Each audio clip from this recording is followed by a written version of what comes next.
Oxi! Bem-vindo a Carnaubais, uma cidade marcada pelo curso das águas e pela força de seu povo. Conhecida carinhosamente como Poço da Lavagem, torrão acolhedor. E após uma grande enchente, como o fênix no sertão, ela ressurge com toda a força e toda a garra que só o sertanejo tem, meu amigo. Carnaubais está situada no coração do Rio Grande do Norte, onde o rio desempenha papel vital na vida cotidiana dos seus moradores. Há 50 anos, em 1974, houve uma enchente devastadora que transformou a história deste lugar.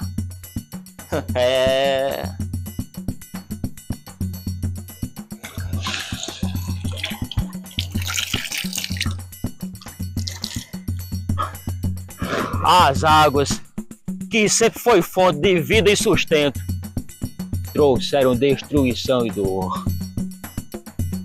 E das cinzas dessa tragédia emergiu a nova Carnaubais, mais forte e mais resiliente do que nunca. Eita, Carnaubais!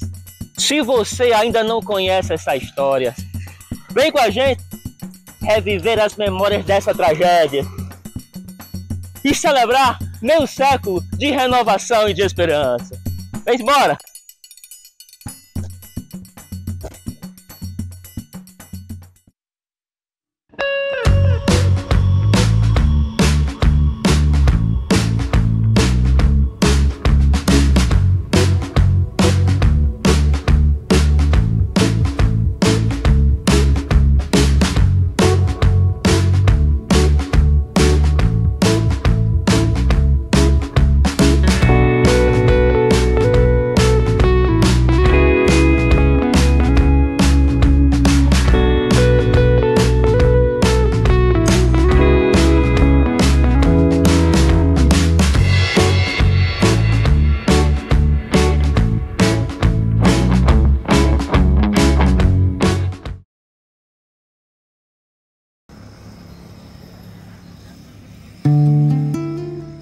Carnaubais era uma cidade varzeana, né, bem pequena. Ela tinha um centro urbano bem reduzido e tinha uma predominância de áreas rurais, porque a população naquela época era formada principalmente de agricultores e criadores. E a década de 70 foi a década que chegou a luz elétrica na cidade. Não era a luz elétrica como conhecemos hoje, né? Gerada aí pela Cosern, por exemplo, né? Mas era aquela luz elétrica gerada através de um motor, a explosão, e às 9 horas da noite era desligado, né? Dava aquele sinal 10 minutos antes, para as pessoas que estivessem na rua poderem voltar para casa, e depois era desligado. Então essa era a Carnaubais da década de 70, né? Carnaubais, a cidade velha, como a gente chama, né? Era muito animada. Eu estudava aqui nesse colégio. O diretor do colégio era Fred Maclanahan, Virginia Maclanahan. Eu estudei bastante tempo. Aqui a cidade era muito animada, tinha muita festa. A festa de Santa Luzia era muito animada, vinha gente de toda parte para cá. E eu tenho lembranças boas aqui, muita lembrança boa. A partir que eu só tinha o quê? Em torno de 10, 13 anos que eu estudei, né? E só tenho lembranças boas. Várias pessoas já se foi, Deus já levou, né? Já está lá com Deus, né? Mas eu tenho lembrança de bastante pessoas importantes que já passou por aqui, né? Essa rua aqui, aí morava BE, Curió, Amanso, que é o pai de Serra do Mel, tudo esse lado aqui. Lá na frente, Zé Divando, Zé Lupino, aí vinha rodeando aí, aqui era uma praçazinha assim, um campozinho, aí vinha rodeando aí, tá ali, ó, Zé Carneiro, Nazário, o pai de Bruna, É o pai de Bruno, né? Veio de Machuíba. O avô morava aqui, ó. Essa esquina aqui.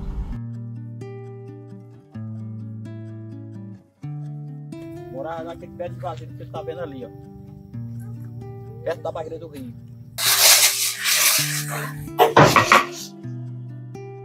Na minha época, a cidade era pequena, mas era muito aconchegante.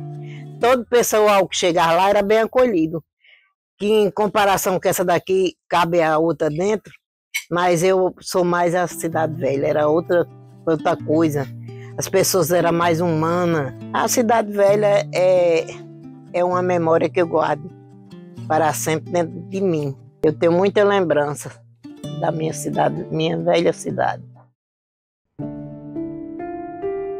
Na verdade, né, ao longo da história a gente vê que as sociedades elas se desenvolvem geralmente perto de rios. Carnaubais não foi diferente, né? Ela começou perto do Rio Açu, é tanto que a povoação de Carnaubais começou na várzea do Rio Açu. A população era basicamente de agricultores e de criadores. E tanto para a agricultura quanto para a criação de animais, você precisa de água. Eu só tinha 13 anos nessa época, né? Mas pelo que o povo, os mais velhos diziam, era chovendo direto e o pessoal vai dar uma enchente, e realmente deu, né? Foi assim, era muita água, era bastante água, que a gente ficou assim, sem saber o que fazer. Em 1974, ela não foi a primeira, não foi a única, nem a última enchente. A população carnaubaense já tinha passado por enchentes antes de 1974, e também aconteceram enchentes após 1974.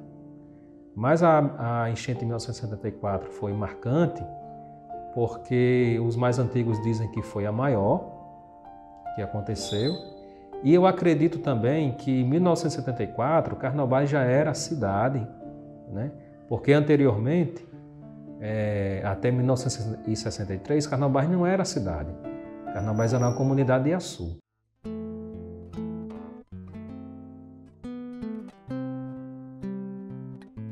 A enchente, eu cheguei de Mossoró, que eu estava morando em Mossoró na época que eu estava estudando. Quando eu cheguei, eu disse à mãe, mãe, eu vou descansar um pouco, quando der 12 horas, o menino vem me chamar para romper aleluia. Meus amigos me chamando e dizendo, vamos romper aleluia com água. Mas eu pensava que era brincadeira deles. Ah, meu amigo, quando eu acordei, já foi me levantando e vendo um mundo d'água. Isso daí não parou não, ficou todo dia, mas era consecutivo, enchendo, chovendo muito, porque chovia de noite e de dia. Em 74 chovia de noite e de dia. 74 foi uma enchente muito violenta. Meu pai gostava muito. A gente morava perto do rio, da barreira do rio. Aí quando deu de madrugada, a gente estava visitando direto o rio. Quando chegou um momento que não deu tempo para visitar, né? A água invadiu tudo e foi destruindo tudo. Em 74 para nós aqui foi uma de luz. Porque só tinha visto uma enchente daquela em 47. Eu não era nascido. Mas ainda alcancei muita rebanceira da enchente. E hoje ainda tem prova dentro daquela rocha, tem muita carnaúba. Mas aqui não foi enchente que entortou, não. Foi porque ela era nova, deitou. Aí depois levantou e ela ficou. Eu via meu pai sair com um pau de bananeira para ajudar a transportar as pessoas da cidade velha para hoje, que chama a cidade histórica. Muita gente chorando com a trouxa na cabeça. Para onde é que eu vou? Para onde é que eu vou? Aí meu pai, na casa do meu pai, na casa de taipa, pequenininha, só 3 vão. Meu pai abrigou 21 meninos e 15 famílias. Na verdade, a gente ficou aperreado. Meu pai conseguiu carregar ainda uma de menino num balaio, que os meninos eram tudo pequenos, para chegar lá na casa de Jardilina, né? Era um mar d'água só, lá cobrindo tudo. Aí todo mundo já tinha saído da cidade, da comunidade, não tinha mais ninguém, só ficou... O último foi meu pai, na época. A sorte da gente foi um cunhado da gente que veio de Jicurutu. Jicurutu veio numa cama de ar, que é difícil até a pessoa acreditar. Mas chegou lá, da meia-noite, já tudo se acabando lá debaixo d'água. O último era a gente mesmo. A gente só via mesmo os voadeiros de água, de alvoroço. Mas graças a Deus ele chegou lá e socorreu a gente. E quando foi de manhã, os pais eram retirando os filhos para o tabuleiro, que na época aqui a gente chamava de tabuleiro. Eu vim para a casa de minha irmã, a mais velha. Quando nós chegamos, ficamos lá. E quando deu negócio de 10 horas, encheu tudo também a casa que a gente estava.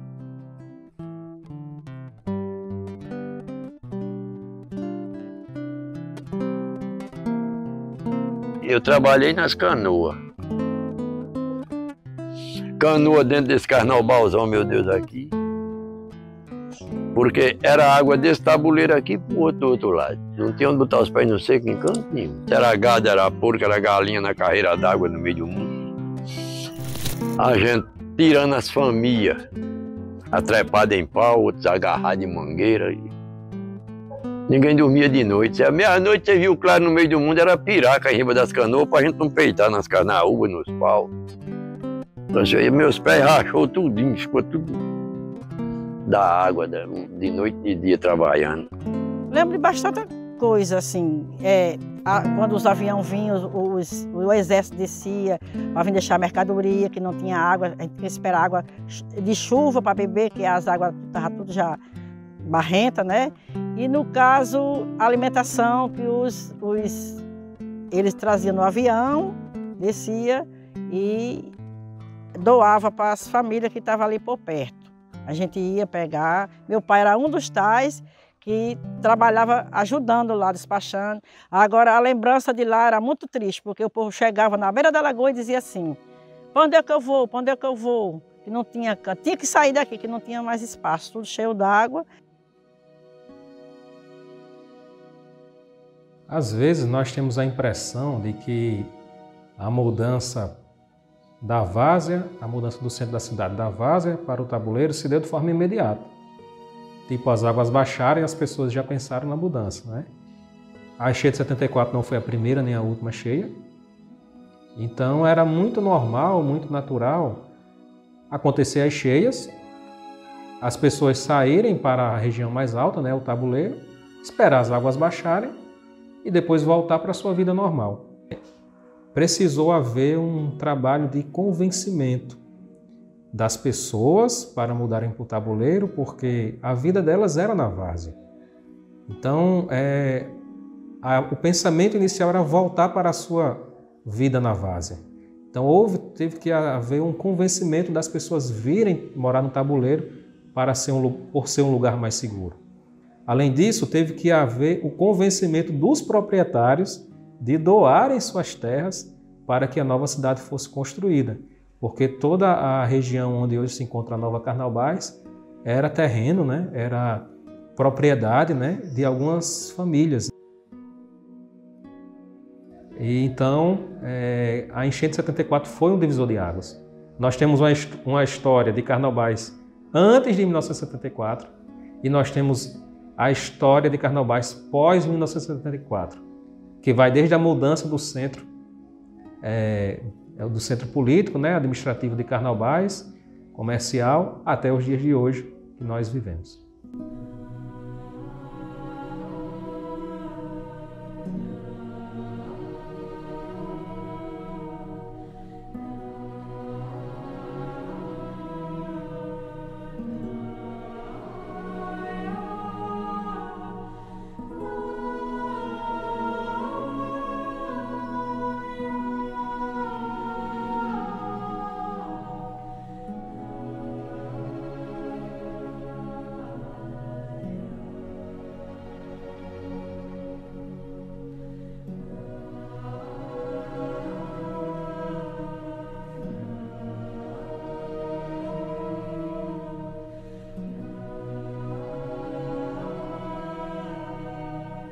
Hoje, Carnaubais não é apenas um lugar, mas um símbolo de renovação e esperança. As águas que uma vez trouxeram destruição, agora reflete a perseverança de um povo que nunca desistiu.